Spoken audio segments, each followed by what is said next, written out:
Hey everyone, Chris here from VarsityGaming, and welcome back to the 8th episode of Siege School. Today's topic covers unlocking operators. This involves the original operators as well as the DLC ones. This is one of my most asked questions when I'm streaming, is what operator should I unlock next?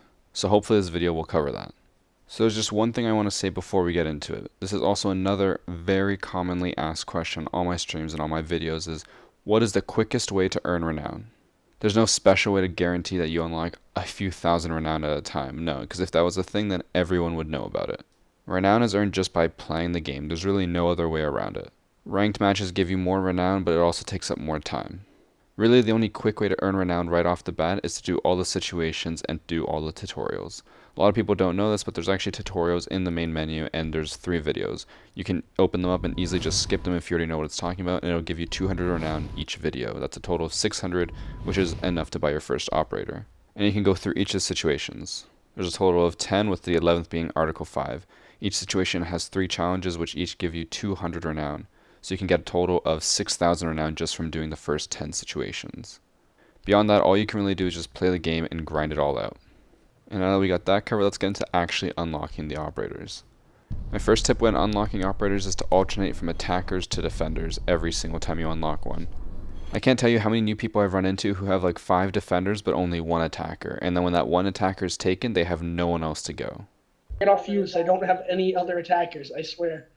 No. It's time for recruit. So I think it's very important that you buy 1 attacker and then 1 defender at a time. That way you have an even amount on both sides, and then you don't run the risk of always getting recruit on one side. And then my second tip is to cycle through each of the CTUs. So there's 5 CTUs in the game. FBI SWAT, SAS, GIGN, GSG9, and Spetsnaz.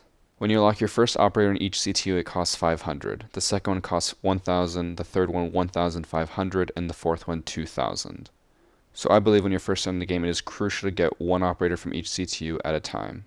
This way you have a bigger pool of operators right off the bat, and you don't have to wait till you get 2,000 renown just to get your 4th operator. Instead, you can have 4 operators for 2,000 renown total. And now that I've explained that, I'm going to move on to talking about what I believe is a good order to unlock all of the operators in. This order goes through all the CTUs one by one to unlock operators. That way you get all the 500 cost renown operators first, then 1,000, then 1,500, then 2,000. This is the best method for getting a large pool of operators that can cover many roles. Now the way I'm going to explain this is going through each of the CTUs and explaining which operator you should unlock first, second, third, and then 4th. All I'm really going to talk about is what the operator's special ability is, as it's very hard to compare them one to another. So this part might seem a little basic for a lot of people who know more about the game and what each of the operators do, but this is for people who are very new to the game and trying to find out which operators to unlock and what they do. With that covered, let's get into the 500 cost renown operators. So this is the first operator you should buy from each of the CTUs. For FBI SWAT, I think it should be Thermite. Thermite has exothermic charges which can break reinforced walls, and he's the only default operator who's capable of doing that. For the first SAS operator, it should be Thatcher. Thatcher has EMP grenades that can destroy any electronic gadget and break them through any barrier. The first GIGN operator should be Rook. Rook puts down armor which reduces the amount of damage each operator takes, and also guarantees that they will be downed if they are shot anywhere but the head. For the first Spetsnaz, it should be Glaz. Glaz has a sniper rifle which does a decent amount of damage, and it can also equip a thermal scope. This thermal scope makes it a lot easier to see defenders as they appear as a bright yellow. And the first GSG9 operator that should be unlocked is Bandit. Bandit puts down car batteries next to any reinforced wall or barbed wire. Any gadgets that come in contact with this electricity will instantly be destroyed, including defenders' gadgets. Alright, now we're going to move on to 1,000 cost operators. For FBI SWAT, I think the second operator should be Ash. Ash has a grenade launcher which can be used to destroy anything besides a reinforced wall. The second SAS operator should be Smoke. Smoke can deploy gas canisters which can hurt both attackers and defenders. It deals 15 damage at a time and will hurt the operator until they leave the smoke.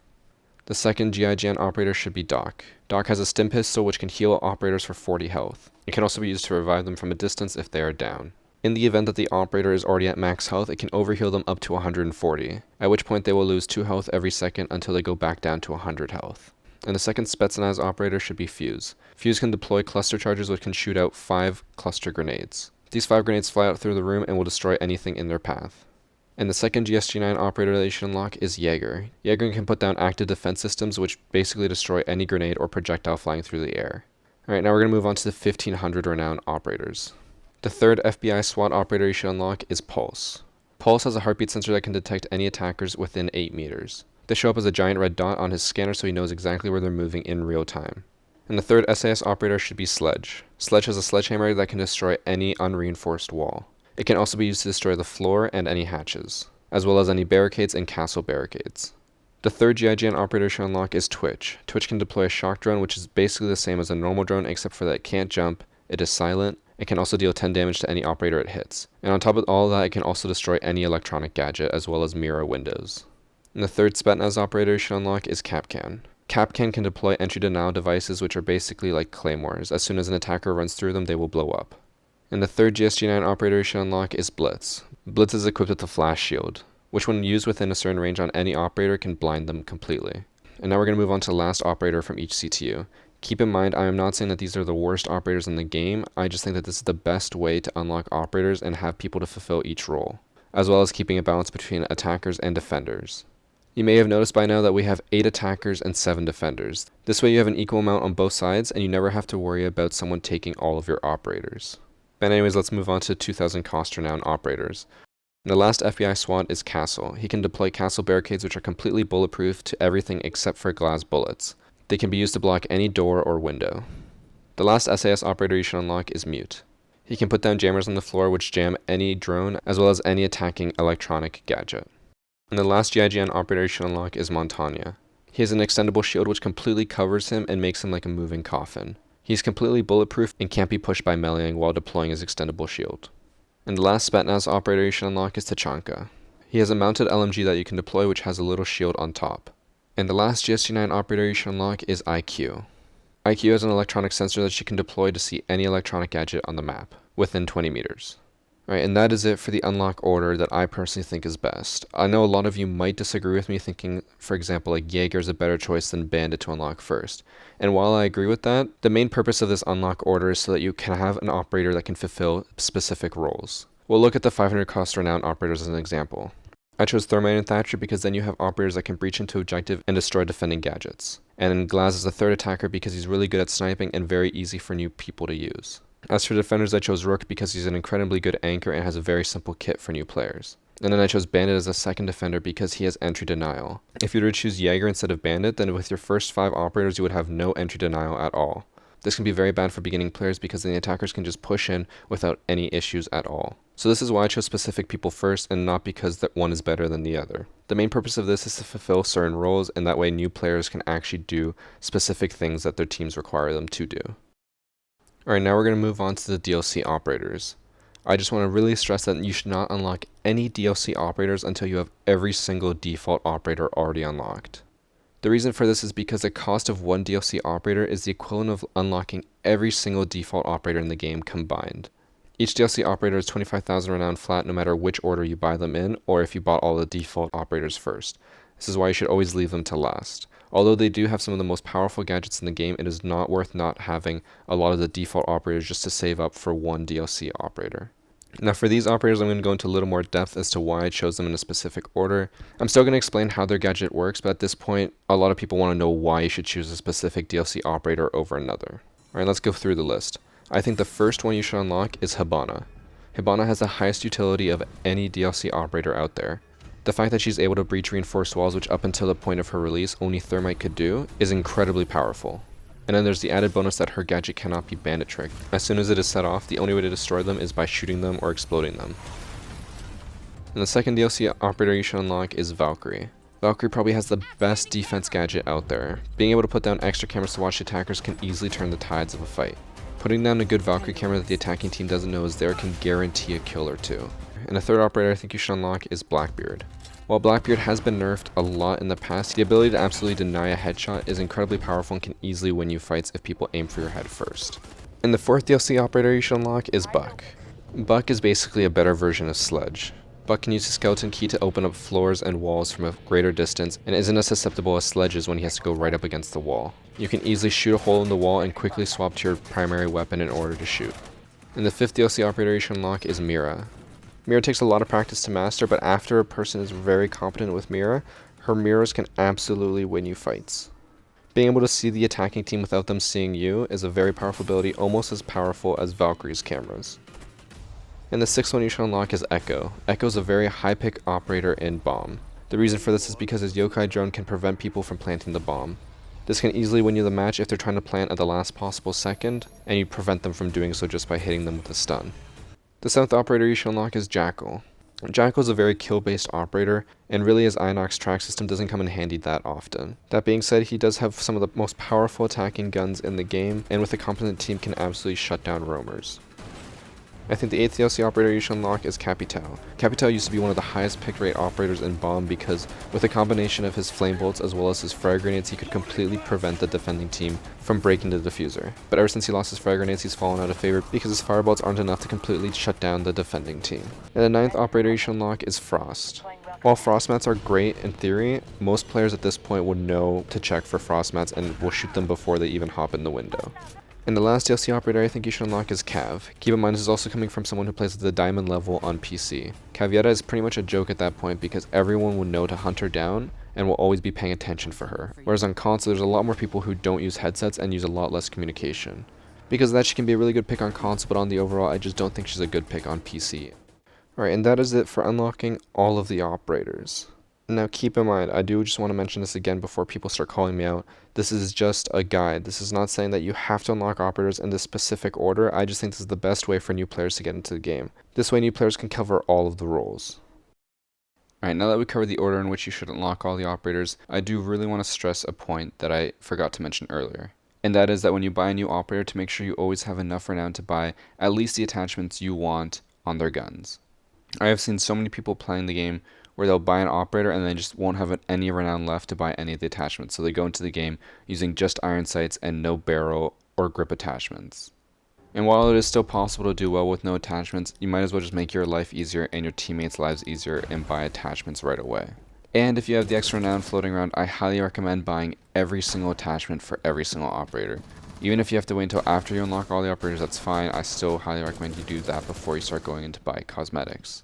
And that moves me to the last point of the video. Do not buy a single cosmetic item in the game until you at least have all of the default operators unlocked. I don't give a fuck if you have an amazing, cool looking 20,000 renown skin. That doesn't help the team when you only have 2 operators. Always focus on buying operators and attachments over cosmetics. You can get cosmetics later, just don't stress about it now. And that is it for the information segment of the video. Now we're going to move on to the game show segment. For those of you who don't know how it works, basically I ask a question, give you guys 10 seconds on the clock to come up with an answer, and then I give you what I think is the right answer. And then it's up for you to decide if you think your answer was close enough to be correct. At the end of the video, I'll put up a score to give you guys ranks based on how many questions you got right. Now with that all covered, let's get into the questions. Question 1. How many operators should you have unlocked before you start playing ranked? With 10 seconds on the clock, go.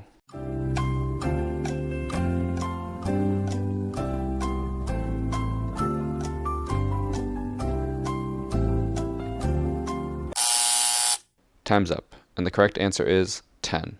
You should have at least 5 attackers and 5 defenders. This way, no matter what, not all of your operators can be taken. You can always be guaranteed to at least have 1 operator available. That way you'll never be stuck with recruit and ranked, and you'll never be a liability for your team. Obviously with good communication you can play with less than 10 operators because you could just tell your teammates that you don't have specific operators and that you could then swap. But on the overall it's just much safer and much better to just have those 10 operators and then you don't have to worry about it at all. Question 2. What is the total cost of renown to buy every single operator? This includes all default operators, year 1 DLC operators, and year 2 DLC operators so far, up until Velvet Shell. With 10 seconds on the clock, go.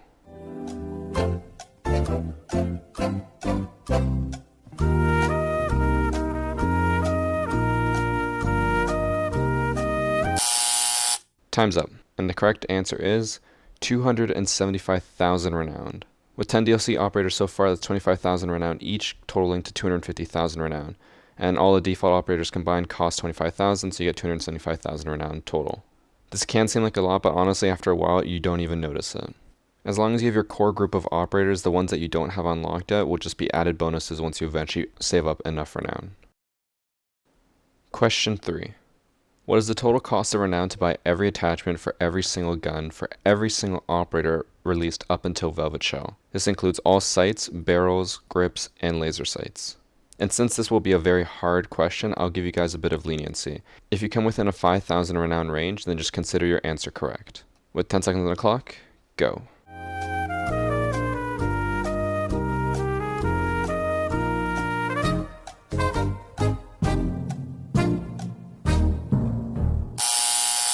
Time's up. And the correct answer is 95,370 renown. So if you got anywhere between 90,370 renown and 100,370 renown, then consider your answer correct.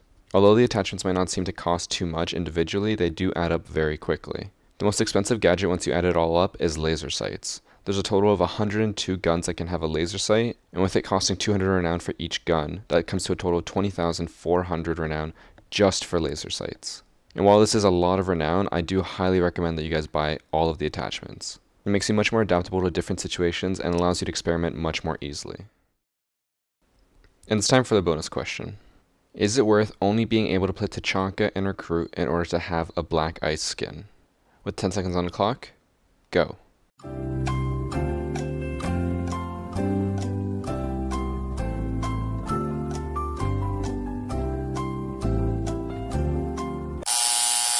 Time's up.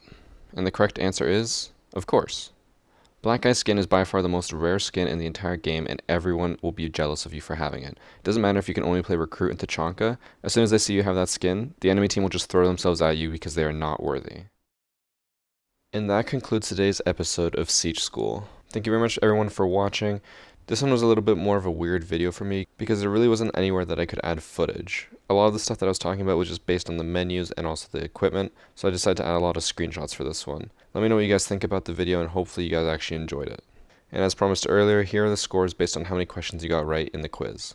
Let me know in the comments down below how many questions you got right, as I am genuinely curious how many people actually got these right. The renown-based questions were pretty difficult compared to my normal questions, so I'm just curious to see if anyone actually knew that. And as always, 2 quick plugs before I go. Number 1, I do stream on Twitch every single day playing Rainbow Six Siege. So if you want to watch, make sure to tune in by following the link on the screen or in the description below. Today I'll be playing ranked, and I'll be answering any questions anyone has in chat. And plug number 2, the Siege School shirt is available on my store. The link for the store is down below, and it'll be at the end of the video in the end card. And for limited time only, the store is 20% off, so if you've been considering getting a shirt, make sure to pick one up now while you can save 20%. Alright, and that's it from me. Again, thank you very much for everyone who watched, and I'll see you guys in the next episode of Siege School. Take care.